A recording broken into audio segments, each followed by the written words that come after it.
What's going on, guys? Jada Black here. Salute to everyone that's tuning in. I want to talk about a YouTuber by the name of Hassan Campbell.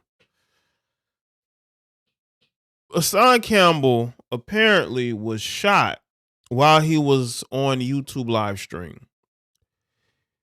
I actually went to his page to see if this was true. And apparently he went live early today, right? He was in his old neighborhood, I believe, of Bronx River, and he was live streaming outside. And apparently, he wanted to bring awareness to the things that have happened to people in the Bronx River area due to Africa Bambaataa, because that's how he became known. Is him and his speaking on the things that happened to him at the hands of Africa Bambaataa, right? Now, I don't think I've really spoken to Hassan Campbell like that before. Maybe once.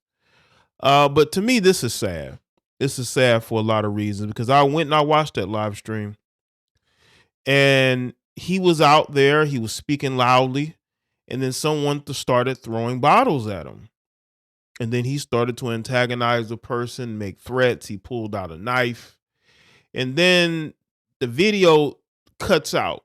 And then it cuts back in at the latter part of the live stream where it looks like Hassan Campbell is trying to get himself to the hospital. I don't know if he was shot because he was driving. So, I don't know. Maybe he was hit by some glass. I'm not quite sure, but they're saying he was shot. I don't know. But all I know is this is the problem with social media. This is the problem with YouTube.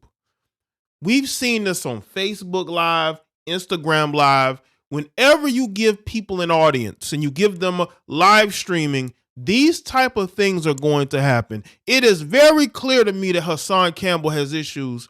It's very clear to me that this guy has a lot of trauma and has been through a lot of things. You can tell.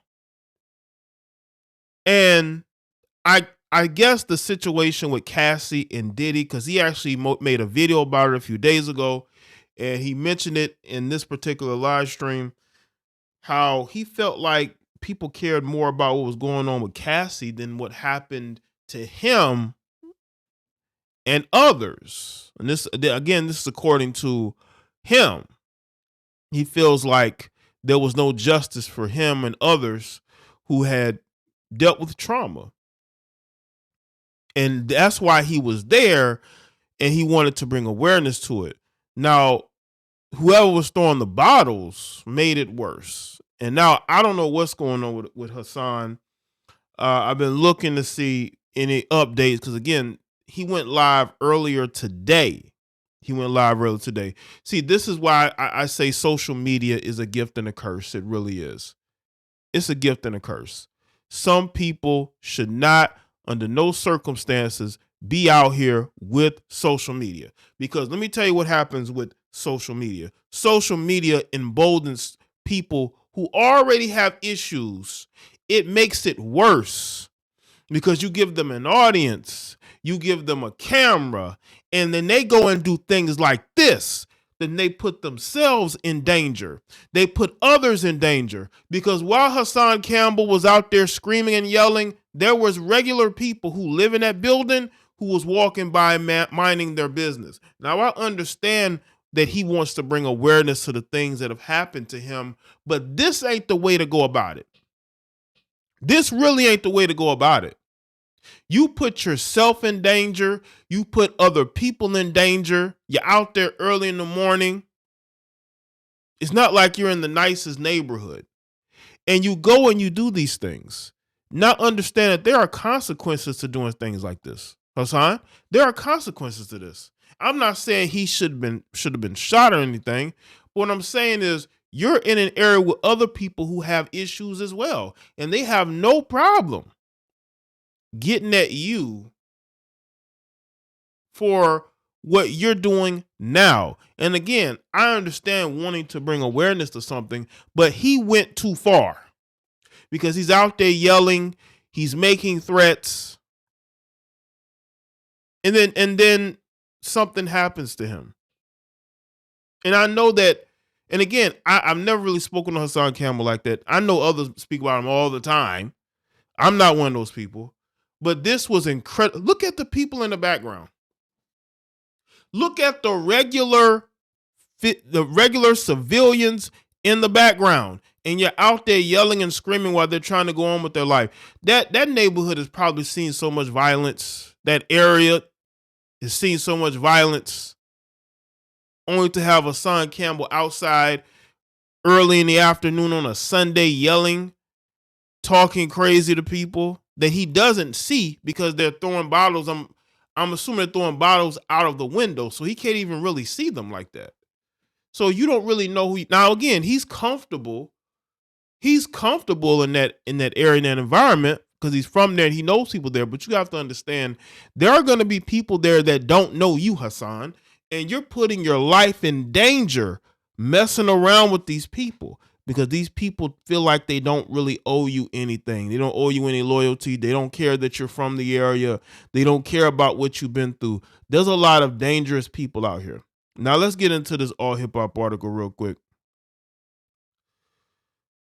It says, in the video posted to his YouTube channel, Campbell begins talking about the bombshell lawsuit Cassie Ventura filed against Diddy last week. Controversial YouTube personality and one of Africa Bambaata's alleged victims, Hassan Poppy Campbell, says that he was struck on Sunday while live streaming in the Bronx. In the video posted to his YouTube, Campbell begins talking about the lawsuit that Cassie Ventura filed against Diddy last week. The subsequent settlement seems to be the catalyst for Campbell's ensuing rant about his own situation. He also gives out the exact location just minutes before he's ambushed. This ain't gonna go viral. He says they gonna keep this bleep real small because don't nobody give a F about the kids in the hood getting F. I don't want to be in the industry. I don't like the industry. I totally disrespect the industry. It is what it is. I ain't nobody going to make me go nowhere. What is you all telling me? My life and my pain wasn't worth nothing? Everything I went through as a child, everything I went through wasn't worth nothing? That's what y'all telling me? Then he starts screaming in public, my story wasn't worth bleep. I ain't asked for no money. I asked for street justice and couldn't even get that. I swear to God, you better not say nothing to me. Everybody, I'm talking to all y'all. So apparently, I think what he's upset about is the fact that, he feels like he didn't get any justice from the same people where he's from. And that's why he's out there, because he wants them to hear him. He wants them to hear him. Campbell continues by challenging anyone watching to fight him, shouting, I won't back down from nobody. I dare you, N-words. And supposedly someone took him up on the challenge. Around the 25-minute mark, the scene switches inside a vehicle and another man continuing to film Campbell, who says, I need to get to the hospital quick. I need to go to the hospital. I'm shot, son. The man on the other side of the camera asks him to pull over so he can get him an ambulance, and the clip cuts off. In an update provided on the YouTube page, it turns out Campbell is expected to make a full recovery. It reads, Hassan is going into surgery and will be okay. So far, no fatal wounds, but yes, he was in fact shot. Campbell went public with his allegations about Bambaata back in 2016, telling New York Daily News he's a pervert, he likes little boys. He claimed Bambaata abused him numerous times when he was just 12 and 13 years old. Sometimes he addresses in the clip. Well, it's good that Hassan is going to be fine, but that was very dumb and was very dangerous. It don't matter if it's 2023. The streets are still dangerous. The streets are still dangerous. The streets are always going to be dangerous. And Hassan put his life at risk by doing this. And I know what he was trying to do.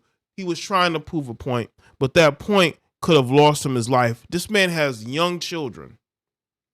I believe he has a wife. You have to live for them.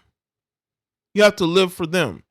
If you feel, as you say, you feel like no one cares about you and you feel like everything you said and done has been for nothing, your family don't feel that way because your family still needs you. They still need you to be here. There's too many men out here who end up losing their lives for nothing, for pettiness, for whatever reason, mental, emotional. Just know that if you don't feel like you have yourself to live for, your family is what you should live for. So let me know what y'all think in the comment section. Let me know your thoughts. Like this video and share. Follow me on Facebook, Twitter, Instagram, and I'll see y'all next one.